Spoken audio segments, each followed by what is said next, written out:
जय माता जी की, जय मां करनी, जय महाराणा, जय वीर शिवाजी, ओम नमो बुद्धाय, जय श्री राम। मैंने अभी पोस्ट डाली, आप लोगों ने देखा एक छोटा सा वीडियो आया हुआ है हमारे समाज के बारे में, हमारे महापुरुषों के बारे में, हमारी जो बहन बेटियां हैं उनके बारे में हमें ज्ञान दिया जा रहा है। आप लोगों ने देखा, क्योंकि क्लिप मैंने इसीलिए डाली क्योंकि कई लोग जो जातीय मानसिक कीड़े होते हैं वो ऐसी बातों को उठाते हैं कि नहीं उसने ये नहीं बोला, नहीं उसने ये नहीं बोला। तो इसके लिए ये छोटा सा प्रूफ है कि आप लोग देखिए कि इसने क्या बोला। हम किसी को तू तड़ाके से बात नहीं करते, हमारे संस्कारों में नहीं है, लेकिन जब हमारी इज्जत पर बात आती है, शौर्य स्वाभिमान पर बात आती है, तो हम बख्शते भी नहीं है। अब मैं बता दूं आपको कि मेरे समाज के बारे में, मेरे जो महान महापुरुष थे उनके बारे में, एक 2 कौड़ी का जो एमएलए का चुनाव हार गया, उसको इतना झटका लगा कि चुनाव के तुरंत बाद वो सब कुछ, अपनी मानसिक स्थिति खराब होने के बाद भूल गया सब कुछ कि उसको किस समाज के बारे में क्या बोलना है। वो बहन बेटियों को टारगेट करता है। आप लोग लाइव के माध्यम से मैं पूछती हूँ, आप लोग सभी लाइव में जुड़े हुए हैं, अरे बहन बेटियां किसकी होती हैं? क्या किसी एक समाज की होती है?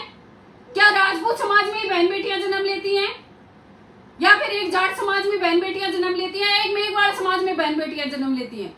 मैं तो कहती हूँ किस समाज में बहन बेटियां नहीं होती, और किस समाज की बहन बेटियों के हम नाम रखते हैं कि ये उस समाज की, ये उस समाज की है। हम एक ही बात कहते हैं ना, बहन बेटी किसी भी समाज की हो, हम सबकी हैं और सदैव रहेंगी, क्योंकि बहन बेटियां किसी एक की नहीं होती। अगर वो गांव में, एक गांव में पैदा हो जाती हैं तो वो पूरे गांव की बेटी कहलाती है। अगर ऐसा नहीं हो तो क्या हम गांव में शादी नहीं कर देते? लेकिन नहीं होता ना, क्योंकि हम उस पूरे गांव को अपनी बहन बेटी मानते हैं। जहां भी एक बहन बेटी पर कोई भी बात आती है तो सबसे पहले गांव के सभी लोग इकट्ठे होते हैं। क्यों होते हैं? क्योंकि वो हम सबकी बहन है, हम सबकी माँ है। शादी होने के बाद में जब एक औरत कहीं भी जाती आती है, उसके गांव की अगर कोई महिला मिल जाती है या कोई बहन मिल जाती है तो वो सबसे पहले उसके गले लगती है। क्यों लगती है? क्योंकि वो हम सबकी होती है। हम उसको अपने गांव की नहीं, हम अपनी बहन बेटी मानते हैं। एक जातीय मानसिक कीड़ा, क्योंकि जातीय जो घृणा फैलाने वाले होते हैं ना, वो इन्हीं से निकल के आते हैं। इसलिए जो अपनी राजनीति चमकाने के लिए, क्योंकि लोग इसको जानते नहीं है, ये सस्ती पॉपुलैरिटी के लिए ऐसे काम करते हैं लोग, जो उल्टा महापुरुषों के बारे में बोलते हैं। इनको सस्ती पॉपुलैरिटी चाहिए होती है। जब इनको कोई नहीं पूछता ना, उस टाइम पे ये ऐसी बातें करते हैं, अच्छी किस्म की। इनको शर्म नहीं आती। अरे ये किसके बारे में बोल रहे हैं? क्या तुमने पढ़ा है कभी माँ पद्मावती के बारे में? क्या तुमने पढ़ा है कभी आडी रानी के बारे में? अगर उनको ऐसे ले जाकर के परोस देते तो मुझे बताइए कि रावण रतन सिंह को लड़ाई करने की जरूरत कहाँ थी? कहाँ थी उनको जरूरत? अगर माँ पद्मावती को वो खिलजी को सौंप देते तो क्या लड़ाई होती? मैं तुझसे बात करती हूँ क्योंकि भगवान के नाम पे तेरा नाम रखा है, लेकिन तू भगवान के, मैं कह रही हूँ तेरे अंदर तो इतना अंश भी नहीं है, इंसान का ही नहीं है तेरे अंदर, भगवान का तो होना ही कहाँ है? क्या वो लड़ाइयां होती क्या इतिहास में? अगर माँ पद्मावती को खिलजी को सौंप दिया जाता तो क्या वो लड़ाइयां होती क्या इतिहास में? सारे बेशरम, तुझे शर्म आनी चाहिए। सस्ती किस्म का जो नशा करके तू बैठता है ना, तुझे शर्म आनी चाहिए। ये गांजे अफीम लगा करके तू जो भाषण देता है ना, सबको पता है तेरा, तभी तुझे औंधे मुंह डाला ना जनता ने, ना गौर की जनता ने तुझे, ना को चने चबाए ना। एमएलए का चुनाव हराया या नहीं हराया? अभी तू सांसद है, लेकिन आए दिनों में तू देखना, तू सांसद छोड़, तू मेंबर नहीं बन पाएगा किसी पार्टी का। मैं कह देती हूँ तेरे को। मेरी जो राष्ट्रीय राजपूत करनी सेना की जो टीम है नागौर की, सभी अलर्ट हो जाओ इसको जवाब देने के लिए। घर से बाहर मत निकलने दो इसको जब तक ये माफी ना मांगे। छोड़ना नहीं है। आज हमारे इतिहास के बारे में गलत बोला है, हमारी बहन बेटियों के बारे में गलत बोला है। कल को जो प्रेजेंट में बहन बेटियां जो नागौर में भी हैं, उनके बारे में भी इसकी यही फिर मानसिकता होगी ना, यही सोचता होगा फिर राजपूतों के बारे में। आज भी इसकी यही मानसिकता होगी। मैं नहीं सोचती कि ये बदल चुका है। इतिहास पे क्यों जाते हो? ये आज भी मेरे ख्याल से यही सोचता है हमारे बारे में।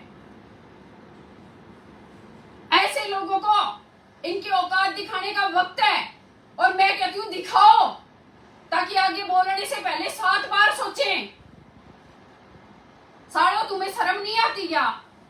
अरे हमारे महापुरुष जिन्होंने इतिहास बना करके दे दिया, उस इतिहास को संजो करके रखना होता है, ऐसे बिखारना नहीं होता। क्या पॉपुलैरिटी के पीछे भी भागते हो तुम लोग? काम करो ना, अच्छे काम करो, पॉपुलैरिटी तो वैसे ही मिल जाएगी। महापुरुषों के बारे में गलत बोलने से पॉपुलैरिटी नहीं मिलती। महापुरुषों के बारे में गलत बोलने से चप्पलें मिलती हैं। तुम्हारे सरों पे जब चप्पलें लगेगी ना, थैलीवाड़, तुम्हारे सरों पे जब चप्पल पड़ेगी ना, तब तुम सुधरोगे। इलाज नहीं है तुम्हारा यही इलाज है बेटा। सुधरने के लिए भी, तुम्हें सुधारने के लिए माँ की जरूरत होती है, समझा? और हम भी उन्हीं माँ पद्मावती के वंशज हैं, भगवान श्री राम के वंशज हैं। जिन्होंने गलत किया बेटा, चीरने के लिए भी तैयार रहते हैं। और कई लोग बोलते हैं ना कि सुखदेव सिंह का बदला नहीं लिया, सुखदेव सिंह का बदला नहीं लिया। अभी कमेंट देखे मैंने, तो सुनो, ओ घटिया किस्म के लोगों, जो घटिया मानसिकता तुम्हारी है ना, उसकी सुनो। जब जवाब देंगे ना बेटा, तुमसे पूछ के नहीं देंगे हम, तुमसे पूछ के जवाब नहीं देंगे बेटा। हमारी क्या कार्य है और क्या कार्यशैली है, वो हम पे डिपेंड करती है बेटा। तुमसे पूछ के बात नहीं करेंगे हम। तुम हमारे तो मैं कह रही हूँ, हमारे तो पैरों के धूल के समान भी नहीं हो जो तुम्हें जवाब दे। हम घटिया लोगों को जवाब देने के लिए पैदा नहीं हुए, हम हमारा इतिहास बनाने के लिए पैदा हुए हम। और ये हनुमान बेनीवाल, मैं कहती हूँ या तो माफी मांग ले, अन्यथा तेरे घर का ही, मैं कहती हूँ घर से बाहर ही नहीं आ पाएगा तू। तूने देखा कहाँ है अभी राजपूतों को? अभी तो सिर्फ राजपूतों ने एकजुट होकर के तुझे वोट दिए हैं। तुझे सांसद एमएलए किसने बनाया, मुझे बताओ? क्या एक जाति से बनता है क्या? कोई भी सांसद या एमएलए किससे? एक जाति से नहीं बनता। जब सर्व समाज इकट्ठा होता है तब जाके बनता है। और तू किसी जाति का है ही नहीं। पहली बात तो मैं ये कहती हूँ, जो ऐसी घटिया सोच रखता है वो किसी जाति का नहीं होता। तो इसलिए कोई भी समाज इसके पक्ष में खड़े होने की जरूरत ना करे, क्योंकि इसने जो गलत बोला है ना, आज आप लोग इतिहास उठा करके देखो, मेरे समाज का कोई भी आदमी किसी भी समाज की बहन बेटियों को कभी टारगेट नहीं करता, क्योंकि हम किसी बहन बेटी को अलग नहीं मानते। और ऐसे लोगों को अपनी जाति से, मैं तो कह रही हूँ, अपनी जाति से निकाल दो, अपनी जाति में ही मत मिलाओ, क्योंकि ये किसी जाति में रहने के लायक ही नहीं है। इनको शर्म ही नहीं है सालों को, इनको बोलने का ही नहीं पता है किस बहन बेटी के बारे में क्या बोलते हैं, इनको ये नहीं पता। अगर तुम्हें पॉपुलैरिटी चाहिए तो समाज सेवा करो। कभी तू बिठा देता है सिक्योरिटी मांगने के लिए, कभी किसी को बिठा देता है, कभी किसी को बिठा देता है। मैं तो कहती हूँ तुम्हारे साथ जो बैठते हैं वही घटिया होते हैं। तुम्हारे साथ बैठने वाला ही ऐसा है, तेरे साथ तो बैठना ही नहीं चाहिए किसी को। अभी भी सुधार करने का वक्त है, अभी भी सुधर जाओ, वरना अभी तक तो तुम्हें सांसद की टिकट से जिताया ना। अब मैंने पहले भी कहा और दोबारा कह रही हूँ, तुझे कोई मेंबर भी नहीं बनाएगा किसी पार्टी में। तुम्हारी तो जो वो है ना, वो क्या बोलते हैं, वो बोतल, वो लुढ़क चुकी है, और बोतल लुढ़कने के बाद में उसमें कुछ नहीं बचता। तो अभी भी सुधार कर ले। और नागौर की टीम, मैं अभी बोल देती हूँ, जब तक ये नाक ना रगड़े, जब तक छोड़ना नहीं है। घेराव करो या कुछ भी करो, मुझे नहीं पता, लेकिन इसको सबक सिखाना है आप लोगों को। अपने अपने स्तर पे सभी राष्ट्रीय टीम, सभी को मैं बोल रही हूँ, जो भी जहां भी दिखे इसका विरोध करना शुरू कर दो, इसको निकलने नहीं देना है। सभी को जय माता जी की, जय मां करनी, जय श्री राम।